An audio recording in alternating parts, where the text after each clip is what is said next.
Thanks for staying with us. Now, vegetables and fruits from Ghana have been banned from the Chinese market for failing to meet international production standards. The ban, which took effect from the beginning of this year, would further plunge the industry into crisis. Deputy Trade and Industry Minister Carlos Ahenkra, in an interview with Joy News, said the ban was necessitated by the failure of Ghanaian producers to adhere to strict phytosanitary requirements. The fruits and vegetables had unacceptable levels of traces of some undesirable chemicals. A vegetable farmer spoke to Joy News, a vegetable farmer who spoke to Joy News earlier said this would undoubtedly hamper the efforts of the Ghanaian fruit importers. So you know, going forward, we know there's a problem with the export of the chili pepper, for example.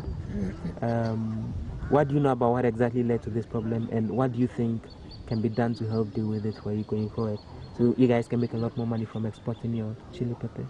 Yes, chili pepper has helped our farmers over here for a long time.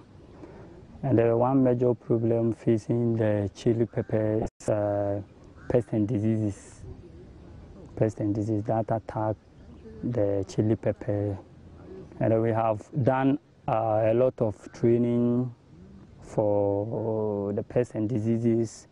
As you see here, you see the picture of doing the signs of, yes, all these on this farm attracting the pests and diseases so that they cannot spoil or destroy the chili pepper here. So if they are removing the ban from us, unless you use these chemicals on this farm before you can farm chili pepper. Thank you very much. Thank you. Thank you too.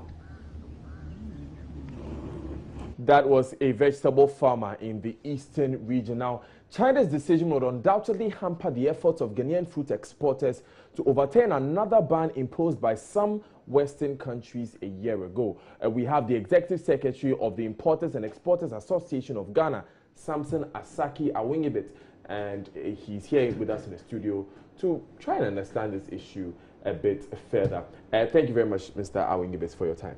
Thank you for having me. So this ban, very bad news, isn't it? First of all, let me say a very big good morning to your cherished listeners and watchers, viewers all over the country and beyond. It is true that this is not a good news to the people of Ghana, and for that matter, the fraternity of exporters, Ghanaians, fruit and vegetables exporters, wouldn't be happy as well. But I must say that why should we wait for someone to come and tell us that our way of growing or producing our vegetables and fruit does not meet international standards, or our way of handling our harvest does not meet international standards? Hence, where we even do the packaging for export does not meet international standards, where they will go and the end user would find out there are pesticides, will find out there are things that is not acceptable to help their life grow or to help them when they consume in terms of healthy. For me, it is a wake-up call to all of us, and let me put the blame squarely on the Ministry of Agriculture and Food and Agriculture, and let me also put the blame squarely onto the Ministry of Trade and Industry. That what are we promoting, and what are the agri producing? We have government of Ghana is paying government agencies or employees who are within the agriculture ministries or in the food and agriculture ministries that ought to make sure that from tillering of sand before sowing, what type of seed are we supposed to grow on what soil? At what time are they supposed to administer what farming input? In harvesting, if I have a farm back in my village in Kusinaba in the Upper East region, where I'm coming from, how will they know that this produce that found its way to China market or European market? The traceability is that you can get it in Samson Asaki village in Kusinaba, probably in my grandfather's farm yard around our area there, so that we can, if someone, if a white man who wants to do traceability, as soon as he fly to Ghana, he knows that I'm going to Upper East. When I get to Upper East, I'm going to Zebula. When I get to Zebula, I'm going to Kusinaba. When I get to Kusinaba, the place is called Nabuko. He's going to make sure that this is traceability. So I blame the blame squarely on the Food and Agriculture Ministry. I think they should be shameful to themselves. They should bow down in shame, for there are technical, competent people working in there that we use state resources to pay them. In fact, some of them, they use state resources to even take half of their salaries, they are training, so that they can get the quality training and come out to support us. But this is the situation we all find ourselves. Let us be honest that in our export, or in our currency, or in our economy, we are talking about import economic driven. The only way that we can produce more for export is our vegetables and fruits. Now, so your point is that you should have gotten support services and what you were talking about, traceability of this. But have you been able to find out what are those ways or those modes of farming that have made our produce unacceptable in China? Look, the point is, one, how the farmer will even handle the crops when they're on the farmland, how you even harvest, how you handle it, how you package it, how it will get to the pack house, how sanitary inspector, like the PPP people, they call them sanitary inspectors, will be there to make sure that this crop or this fruit that we are sending is pesticide free, is disease free. We won't take it there. Look, are they the only people who are supposed to even? It is not about export that's supposed to meet this criteria. But we as consumers. I get what you're saying, that there are some regulators who are supposed to check these things before they go out. Exactly. My question is, you are in the end, the money comes to your pocket. You are the one who is going to sell the produce. So have you been able to find out since the ban that this is what I did wrong, and so I must correct it? You mean the money comes to the individual packer, but the money doesn't come to the country. The money doesn't come to grow the economy of this country. But the forest, you know, when you do export, you brought forest back. You know, you inject it into our system, and when we bring in export proceeds to the country, it helps stabilize our city. You know that, than if we are bringing we are doing more import, it will run down our city. Do you know that? So it is the onus, of course, the producer. For him, he's in his village farming. For him, he's in his farm farming. But because government knows that when we get more export, and what can we export more to bring forest back is our fruit and our vegetables.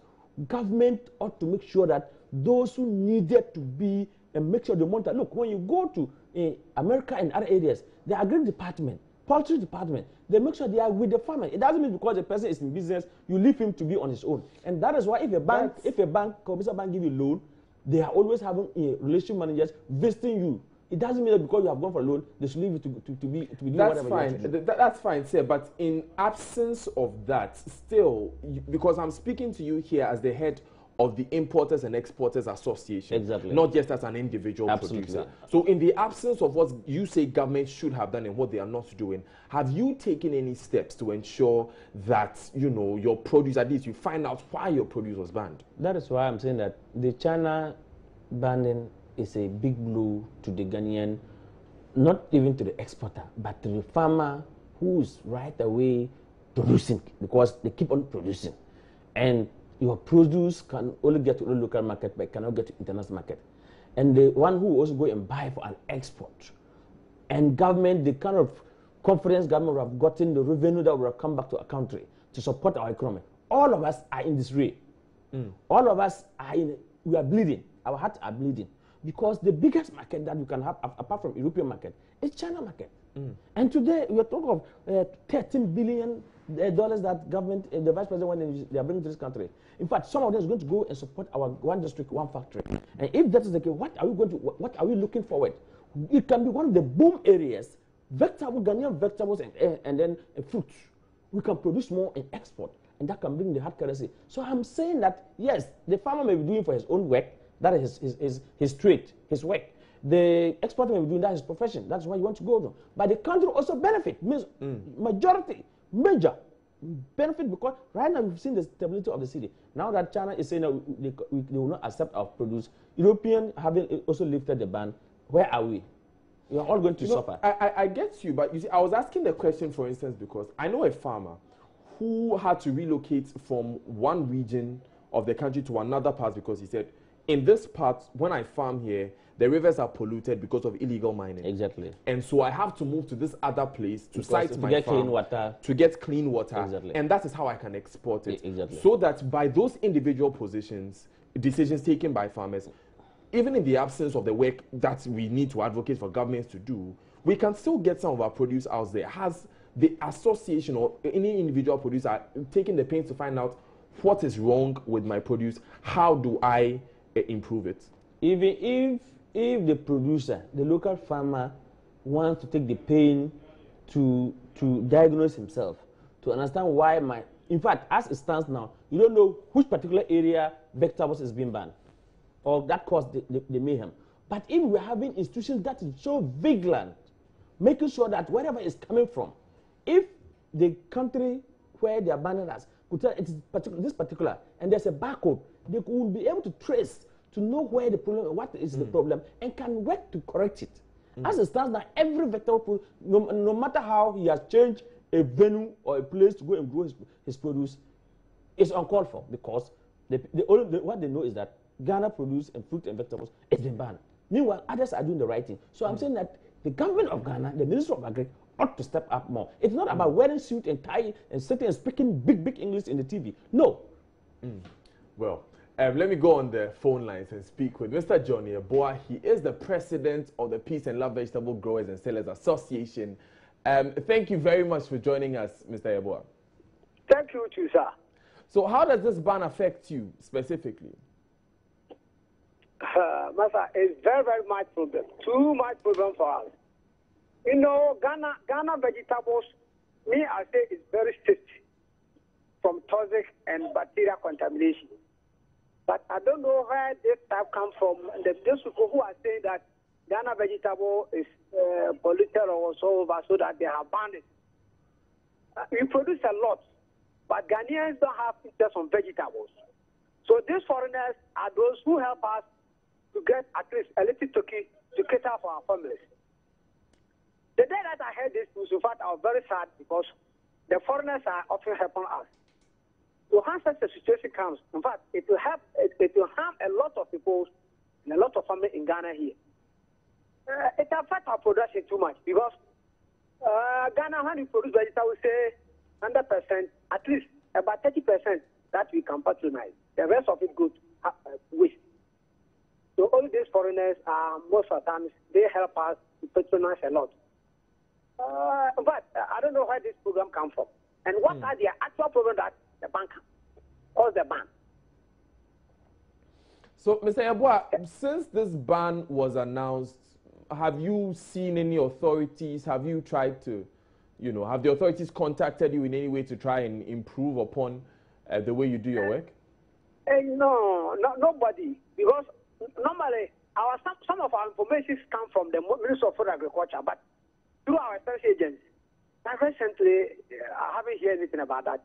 Just yesterday, your colleagues called me and informed me that this is what is going on. In fact, I don't know the actual causes of the ban. I think that's where the question is, even around this table. So what would you like to be done immediately in order for you to get your produce back? Yeah, this time because of the YouTube, the social network, the YouTube, the WhatsApp and all those things. When somebody is on a corner side somewhere and he gets a little portion, gets a little mistake, then he sends it to that area. Say YouTube, people have captured some fucking pictures and send it to there. But I'm challenging those people who are doing that. Excuse me, sir. Please, we do not use that language here.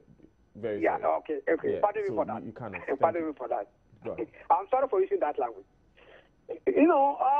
What I'm challenging these people is that for Kumasi, for instance, we, the Peace and Love Vegetable Growers Association, are taking as our burden that for those people who are cultivating some portions and using some wastewater, those hygienic waters, we, the Vegetable Association in Kumasi here, you use good water for irrigation. For the fertilization, you don't use even the chemical ones. You do our own compost aside if we don't do our compost, those people don't have those people have the ability to do their own compost. We use the poultry manure as a fertilizer. So our vegetables are safe for the Kumasi peoples. And even though, because of the MOFA is concerned throughout the whole country, all the 10 regions, MOFAs are doing their best to training the farmers. Though we know that Ghanaian farmers are not trained. But because the MOFA is concerned, all the 10 regions in Ghana, we have the MOFA association over there. So they are doing their best to help us. So I don't know where this thing comes from. So you feel that the ministry is doing its best in the face of this situation? Yeah. But obviously, if they were doing their best, we won't be in this situation, would we? Can you please come again? I'm saying that if they were indeed doing their best, we won't be in this situation, no? That's why I'm saying I don't know where this problem comes from. Are they showing the actual place? Well, that's one of the questions that we have. But we know that it's a blanket ban. But my question again is, right now, you are a farmer, 70% of your produce is exported. And the revenue, of course, would be so much more than the 30%, which is sold locally. What immediate steps do you want to see to remedy this situation? Immediately, we have met our, what do you call it, agriculture department in USD. Kumasi Science and Technology, the agriculture department. We met them last week and we discussed about this issue. They are taking some steps challenging those people who are doing that. So I have a certain, video on YouTube recently challenging that. The way we practice our vegetable, our farm practice, our agronomic practice in our farm, especially Kumasi, the Peace and Love Vegetable Association, we have a video on that. So that some people go there, when you go to YouTube, when you enter Telefarm, you see everything over there. So those people who are doing that, we are doing this to challenging them. Also, we have met our Minister of Agric last week too, at the essential agent, for them to take steps on that because it's not fine at all. Right. Thank you very much, Mr. John Yeboah, for joining us. He's the president of the Peace and Love Vegetable Growers Association, Vegetable Growers and Sellers Association. He was joining us on the phone there. Let me come back to Mr. Awingebet here in the studio. Awingebet, you are spelling my name. Pardon me. You could see clearly from where my brother left the conversation from. I think that if we are serious as a country, by now, the Minister of Agric should have come out with a press conference or press briefing to actually tell Ghanaians, including in collaboration with the Minister of Information, in collaboration with the Minister of Trade and Industry, and even NASA security need to. Because this is a problem. It's a big issue. Because last year we had a problem. They had a problem with EU market, and we've gone to sign. You know that the economic partnership agreement, Ghana has signed it, and we are supposed to send 100% of our produce there, and we have nothing to export. Then China, we are looking for China today. Look, ask me. You go to some Ghanaian homes. For the whole, from January to now, they've not even ate one fruit. So the only place that these farmers get their daily bread is when they buy and export. Right. Now, and this issue had come, and both ministries hasn't come out to do a very convincing to let us understand how we want to come out. Apart from the deputy minister granting an interview, but we need more information. The farmer, as he speaks now, don't even know which part of farm that has caused them this way, and the whole country in that as large. So I think that the Ministry of Agric and Information Ministry and Trade Ministry should come together to hold a press conference to let us understand, to explain, and probably get to their counterpart, because it's government to government, get to the counterpart of China to find that, in fact, with the Sanitary Department, to actually come out and be, look, this export that went to their country, at this day, this was some of the measures we took in place, this was the certification that we have satisfied before we allow on export. But everybody's keeping quiet. So who did they go and ask? Right. So your final word, and Mr. Yeboah was saying that they've seen the Department of Agric, they are starting to do some research, they've talked to the Ministry of Food and Agric. They've even put out videos on YouTube to refute what is being put out there. You can put IEA, all those. My question is, from the IEA's perspective, we have clearly stated what we expect from government. So from the IEA's perspective, what would be your next step now? I think the most important thing is to go back and know where we do the export, packaging house or pack house where they do the export processing for the export, and see who are those who handle these fruit and vegetables at the final point where it's supposed to exit to tarmac for onward export, because some of this fruit is exported by using air cargo. You understand? So how is the place be? Who are those officers there? What are they expected? In fact, the problem should not even start from when it's about to leave the source, but from farm gate. So that when there's problem, we can actually identify. Because if the person had gone to shop, like Koala shop in China, let's say Koala has a shop in China, you go there to buy it, there's a barcode. You'll be able to look and trace so that we can correct it, so that it doesn't affect every crop or vegetable producer or food producer. As is stated, Kumasi, they are prepared to do on clean waters. And I remember one of the AU reasons was that they were not used, like they come to on the motorway, then they see those vegetables, they think that is open. But if you go to Kumasi and other northern regions, they are clean water. Even the government now want to bring one district, one dam, could help to do irrigation farming, proper irrigation farming. But we need to resource the agriculture officer, extension officer, so that they will get out there and give them the correct education before even get to, and who will even handle it from farm gate before it gets to the pack house. These are some of the issues that I think we all need to look at it before we do, because it's a big blow to the whole country. Right. And I wanted to add, I think we didn't talk about that, of the 3% flat rate. As executive secretary, you know that Import and Export Association, we've been against the 3% flat rate that government want to implement, and we've been talking. As I speak with you, my team is at the Flagstaff House to petition His Excellency the President on our intention. So we may get the time to come back to that issue, and discuss the issues. And discuss that further. Thank you very much, sir, for your time. You're still watching News Desk on the Joy News channel. My name is Daniel Dazi. Let's take a quick break. Up next is business.